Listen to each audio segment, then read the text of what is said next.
Bonjour à toutes et à tous, ici Khalil Jebali pour ce Good Morning Market du 19 avril 2018.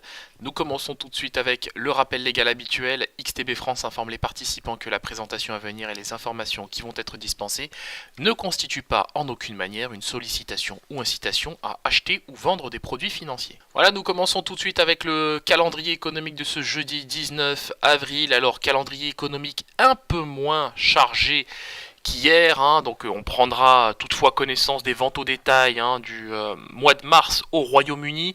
Alors on le sait, du côté du Royaume-Uni, on assistait hier à une contraction des chiffres de l'inflation d'une manière générale.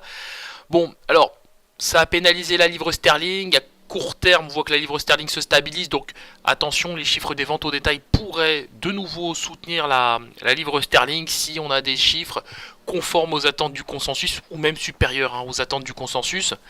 Ensuite, on aura plusieurs discours au sein du FOMC, des membres de la Fed et des membres même du FOMC, donc de la cellule décisionnaire de la politique monétaire aux États-Unis. On aura aussi les inscriptions hebdomadaires au chômage et l'enquête de la Fed de Philadelphie sur l'activité manufacturière dans la région de Philadelphie évidemment. Donc c'est des datas qui vont nous intéresser, mais dans une moindre mesure évidemment, puisqu'on a déjà pris connaissance de l'essentiel des statistiques cette semaine, à savoir le beige book hier de la Réserve fédérale et des chiffres relatifs à l'inflation en zone euro et au Royaume-Uni. On commence tout de suite avec l'analyse de la paire euro-dollar. L'actif évolue évidemment en tendance haussière, au-dessus du niveau des 1,2370 $ pour 1 euro. Évidemment, on voit que l'euro-dollar flirte désormais avec le niveau des 1,24 $ pour 1 euro. Alors on sait que 1,24 c'est quand même un seuil de tension pour les indices.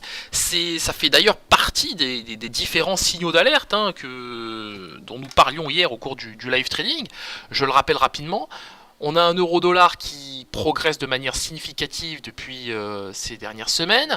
On a des rendements obligataires qui progressent en zone euro et aux États-Unis. Il y a des tensions sur le crédit entre le 30 ans et le 5 ans américain.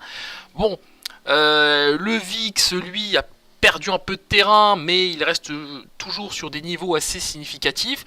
Donc, il y a comme ça plusieurs signaux d'alerte qui commencent à émerger, mais la toile de fond sur indice et sur les marchés actions d'une manière générale n'est pas encore dramatique. Donc, il faut le dire, les indices évoluent toujours sur des niveaux assez significatifs, et nous le verrons d'ailleurs dans un instant avec le DAX 30.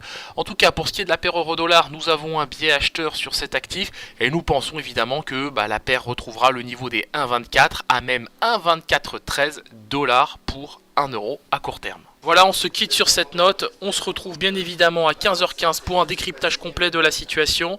Il y a pas mal de sujets en cours effectivement sur les indices.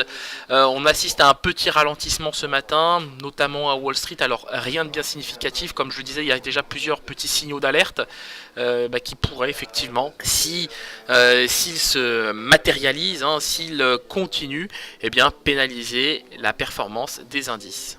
Merci à vous et à tout à l'heure.